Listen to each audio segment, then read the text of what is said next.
share with you the secret things that are hidden in the bottom of our bag. Any of you who have had us come around to your houses will know that we always turn up with a basket, a bag, even a suitcase, and it's generally full of super fun things to be doing with your kids. So quite a few of you have been in touch and asked us where we got various things from, what we like to use, what we always have with us. So we just thought we would round up some of our favourites for you today. So Elaine, what are you going to start with? Well, one of the things I always take into the children I work with is some sort of a treasure basket. My basket is actually a tin, because I think a tin's a great, got an auditory sound to itself. I always just have random different objects, and I think to myself, I want something that's rough, something that's smooth, something that's soft, something that's hard. And I've got squidgy things. These are one of my favourites, some beads for Christmas decorations. They're one of my little girls calls them her treasures, and she loves their treasures, and they make a great sound on the tin. I've always got something wooden, like a little wooden spoon here, a pastry brush, something metal. Although there are some plasticky toy type things, like this is really nice because it's so stretchy. I try and think about natural materials as well, so there's just a whole range of things. I can do a bit of hide and seek with a scarf, and yeah, they're just lots and lots of ideas. Love it. Basically just stuff you can pick up from around your house, really, isn't it, Yeah. as well, and just shove in and Or it's change one of those things you could go to Wilkinson's or one of the kind of cheaper factory type shops and just pick up some of the things in the home department, like got a silicone brush there and all the things that are under £1 really. So yeah.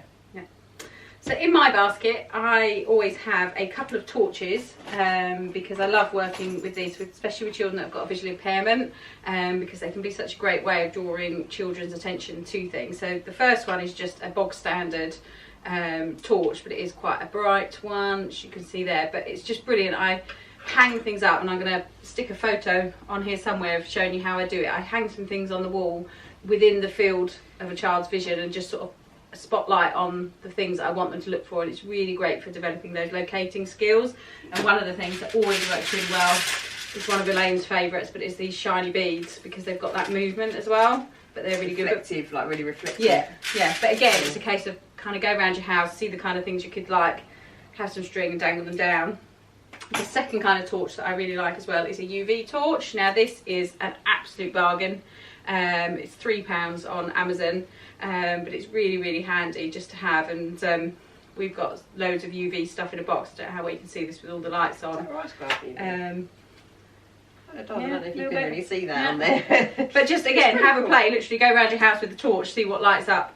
But yeah, these are little travel size bottles that we put some UV beads into with some water and a bit of clear glue. They look really good from close up, and I'm not sure how much you can see from them. So they're really good. So those two torches kind of generally come anywhere with me, but especially if I know I'm working with a child with a visual impairment. Cool. So another thing, as most of you probably have gathered if you've watched any of these videos, sorry about that, the noise, is I love a bit of messy play. One of the things that, excuse me, put that there. One of the things I've always got in my car, which isn't great because I've made a lot of mess, is a box of cornflour. There are so many things you can do with cornflour. It's most simple, just add a bit of water and to make what we call goop. But there are loads of other recipes. You can Google messy play with cornflour, and it's just a brilliant one to do as a quick messy play thing, and it's quite easily cleaned up as well.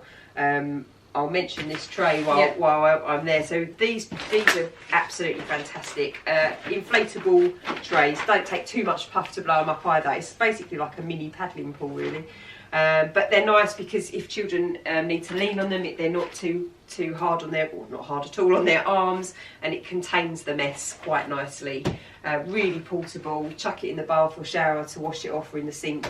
It's just a really good one. And again, if you just Google inflatable trays, then on Amazon or they're not expensive, a couple of quid, and you often get a pack of 4, so they do obviously puncture fairly easily, but it doesn't matter too much. We can attest to that, can't we? Yes. But yeah, just sticking with the messy play theme, I think you can use powdery stuff, wet stuff, but you can also use the dry stuff. So we've got some coloured rice here, just some plain pasta. It's just great for tactile feedback and auditory feedback. If you've got a bit more time, you can use cooked rice and cooked pasta. Whole new experience, a whole nother type of exploration opportunity. One of my favourite things though is when if you put the rice in your freezer for 20 minutes or so beforehand, it just gives the children, when they first put their hands on it, just that really nice sort of, well, they might not think it's so nice, but just a really different experience. And obviously it warms up quite quickly the more that they play with it or touch it, so that's really nice. And I find as well, that's the same with when you cook the pasta. If you actually give it to the children when it's warm, obviously test it out, make sure you've got your hand right in there so there's no hot spots. But the warm pasta is such a different experience to cold cooked pasta, but they get the opportunity of experiencing both as it cools down, so it's just a nice one.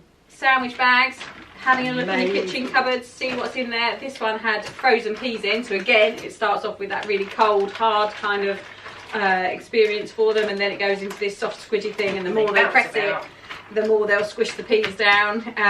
But yeah, they're with sandwich bags, bit of sellotape across the top. Have a check out, we've got another video about sensory bags that's out there, so you can have a check out of that as well. Yep, definitely.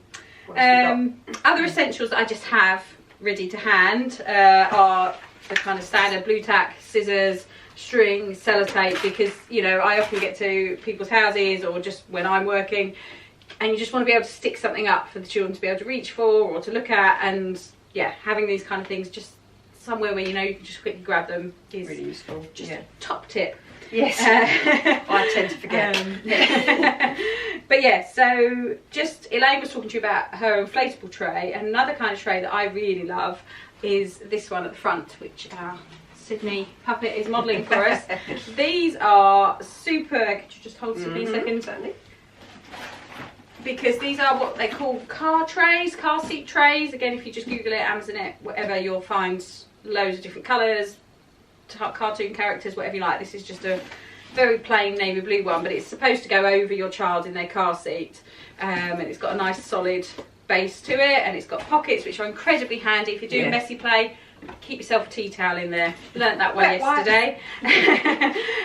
But you can kind of shove extras into the pocket, but you can use this in a load of ways when children are perhaps in a wheelchair, and you want to give them something so it doesn't keep going off the front of their trays, so that it kind of keeps the toy contained, thank you. But likewise the other way round, you can also put it on them this way, so again you can put something messy in there for them and it's not going to all kind of drip down into their lap or whatever. It just gives you that. I could do one of them. So that's brilliant. Putting some balls in there, and you can have it under their feet and they can just sort of feel all the balls like they're in a little ball pool. But what I love about it is it has this strap which either you can put around the child just to secure it around the back of their wheelchair or standing frame or whatever you're doing. But yesterday I was with a little girl and we were sitting on a stool, so there was less sort of support for her, so she needed a bit more support from me, and actually what I was able to do is put the strap around me. Imagine this was the child. Imagine Sydney is my child, and he was sitting in front of me on her stool, and then this was secured on her lap, but it meant that my hands were free and she could kind of have a splash around and a play and get a bit messy and everything. And then we could take it off just with a clip. Really handy. And put it out the way with the messy stuff when we were ready to get off, and it meant I could give my full support to the child. Where did you get that from, Hannah? So this is an Amazon one. I think it was $6.99. Good actually, isn't it? Yeah. Because it looks really sturdy. I would have thought that would have been a lot more expensive. I think it's a really cool buy. Yeah. So really recommend those. Right. Thanks, Sydney. So, one other thing that is a really music is one of the things that most children respond to one way or another. Yeah. So speakers these days, you can pick up so many different types of speakers. Bluetooth are amazing because there's no wires or anything. But there's another speaker that I've had for years in my kit, which is called a Wowee speaker. There are slightly different ones. I don't know how well you can see that. Can I run it forwards? That would be great. The only thing with it is it does require a wire. So one with like a jack, the same that's at each end. Thank you very much, Hannah. It's not focusing.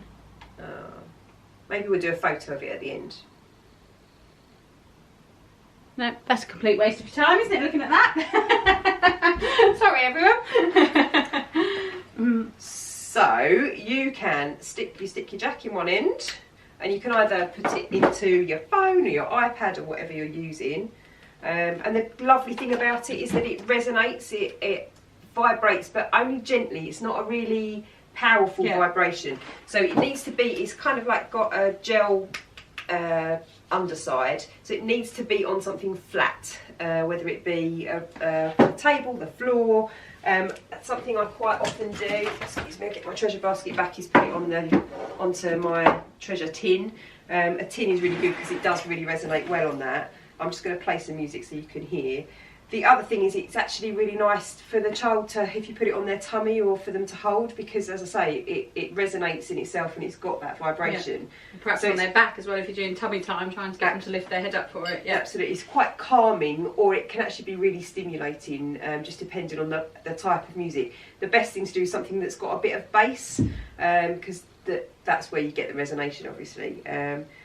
And while I'm on my phone, do you want to talk a little bit about Baby Beats? Yes, so a fabulous app that we found, it's actually free as well, is Baby Beats, and it's got some really great early music resources on it, kind of teaching how to explore instruments, looking at using your body with music. Really good for listening skills. Stop, start, you know, those very early kind of music skills. But it's got videos that kind of show you how to do things. It's got all the music built into it. It's just a really, really nice app. So that's Baby Beats. Baby Beats, and it's got teaching tools for learning animal sounds and transport as well. It's really cool. So if I just show you, this is the Shakers one. Play the music. And you can, if you touch the tin, you can really feel the, as the sound, you hear the sound, you can feel it as well. So it's a really good one for visual impairment and lots of other.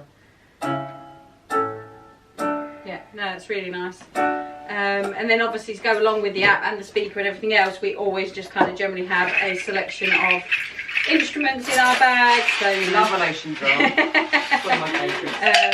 Oh, that's a nice one.